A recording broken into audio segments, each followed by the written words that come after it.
ఈరోజు ప్రత్యేకంగా నేను మాట్లాడాలనుకుంటుంది ఆమె గురించే. ఎంత కుటిలురాలో, చంద్రబాబును మించినటువంటి నీచమైన స్వభావం కలిగిన ఈ పురంధరేశ్వరి గురించి చెప్పకపోతే, ఎందుకంటే ఈ కుటుంబ సభ్యురాలిగా మాకు చేసిన ద్రోహం ఏంటో ఆవిడ మొదటి నుంచి కూడా తండ్రికి ఎంతటి వెన్నుపోటుదారో, అలాగే ఈరోజు వచ్చి ఆంధ్ర ప్రజలకు కూడా ఎంత వెన్నుపోటు పొడిచిందో ఈ విషయాలన్నీ కూడా మాట్లాడాలని నేను ఈరోజు ఏర్పాటు చేసుకున్నాను. ఏంటంటే ఈరోజు ఆమె వల్లనే బీజేపీ అధ్యక్ష పదవి తీసుకొని ఆ తర్వాత తన పవర్ ఉపయోగించి మరి అరెస్ట్ అయ్యి ఎన్నో కేసుల్లో, మరి స్కిల్ స్కాము ఇలాంటి కేసులన్నింటిలో కూడా అరెస్ట్ అయ్యి వేల కోట్లు లక్షల కోట్లు తిన్నటువంటి చంద్రబాబు నాయుడిని రక్షించడానికి ఆవిడ ఎటువంటి పాత్ర పోషించిందో ప్రజలందరూ కూడా చూశాము. ఎంత దారుణమైన పాత్ర అంటే, ఎక్కడైనా సరే ఒక నీతిమంతుడైన తండ్రి కడుపును పుట్టిన సంతానం నీతిగానే వ్యవహరిస్తుందని విన్నాను నేను. కానీ అంతటి నీతిమంతుడికి ఇంత పనికిమాలిన సంతానం కలిగారంటానికి ఈరోజు పురంధరేశ్వరే కారణం. ఆ రోజు తండ్రిని వెన్నుపోటు కార్యక్రమంలో కూడా చాలామంది ఈవిడ పాత్ర ఏంటో తెలియదు, కానీ ఈ మధ్య నేను చెప్తా ఉన్నాను, ఈవిడే మెయిన్ పాత్ర కుటుంబంలో.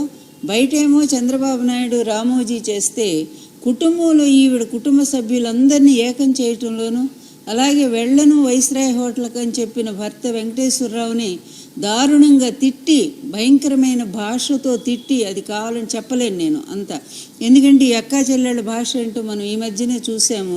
ఆమె ఎవరు భువనేశ్వరి భాష ఏంటో చూసాం. సేమ్ వీళ్ళు అదే భాష మాట్లాడతారు. అలాంటి భాషతో తిట్టి ఆయన వైస్రాయ్ హోటల్కి 40 మంది ఎమ్మెల్యేలతో పంపించినటువంటి ఈ పురంధరేశ్వరి తండ్రికి ఎంత వెన్నుపోటుదారనేది ప్రత్యక్షంగా చూసిన దాన్ని నేను ఈ కుటుంబంలో నాకు తెలుసు. అంత నీచ రాజకీయ మనస్తత్వం కలిగిన ఆవిడ.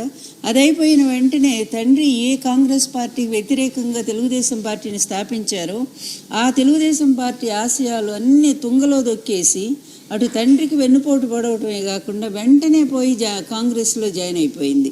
ఎంత పవర్ అంబిషియస్ లేడీ అనేది ఎన్టీఆర్ గారు స్వయంగా చెప్పారు. ఈమె తెలుగుదేశంలో జాయిన్ అవుతానంటే ఎన్టీఆర్ గారు వద్దని చెప్పారు, మన ఆడపిల్లలు వద్దు అని. అందుకని అప్పుడు మాట్లాడలేక తండ్రి చనిపోయిన వెంటనే అందులో తండ్రికి ఎగనెస్ట్ పార్టీలో వెళ్ళిపోయి జాయిన్ అయిపోయింది. మంత్రి పదవి తీసుకుంది. 10 సంవత్సరాలు అక్కడ మంత్రి పదవి అనుభవించి, అదే వాళ్ళు గెలిచి ఓడిపోయిన వెంటనే అసలు ఒక్క నిమిషం కూడా ఇక ఆలస్యం చేయకుండా ఒక్క రోజులో వచ్చి అధికారంలో ఉండే బీజేపీ పార్టీలో చేరిపోయింది.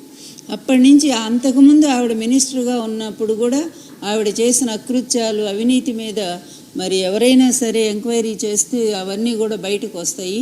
తర్వాత బీజేపీలో చేరింది, అధికారంలో ఉన్న పార్టీ కనుక. బీజేపీలో చేరి ఏ రోజైనా సరే ఆంధ్రప్రదేశ్ పరిస్థితుల గురించి ఈమె ఎప్పుడైనా పట్టించుకుందా? కరోనా లాంటి ఒక భయంకరమైనటువంటి పరిస్థితుల్లో మరి వాళ్ళ పెద్దలకు తెలియజేయటం కానీ, ఇక్కడ పేదలను ఆదుకోవాలని కానీ ఏ రోజైనా సరే ఆంధ్రప్రదేశ్ ప్రజలను పట్టించుకోలేదు.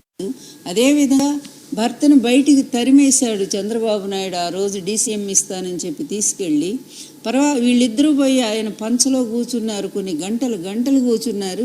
అయినా సరే తలుపు కూడా తెరవనటువంటి చంద్రబాబు నాయుడు ఈరోజు తన అవసరం కోసం మళ్ళీ ఈమెతో స్నేహం మొదలుపెట్టాడు. ఆ రోజు స్నేహాన్ని మళ్ళీ తిరిగి పునరుద్ధరించుకున్నారు, అంతే తేడా ఇక్కడ. ఆ రోజు తండ్రికి వెన్నుపోటు పడవటానికి మరిది అవుతాడు. మరిదితో ఎలా చేయగలిపిందో ఈరోజు ఆంధ్ర రాష్ట్ర ప్రజలను వెన్నుపోటు పడవటానికి మరిది మళ్ళీ వదిన మరుదులు ఇద్దరు కూడా ఏకమయ్యారు. అయిన దగ్గర నుంచి వీళ్ళ అకృత్యాలు చూస్తున్నాము.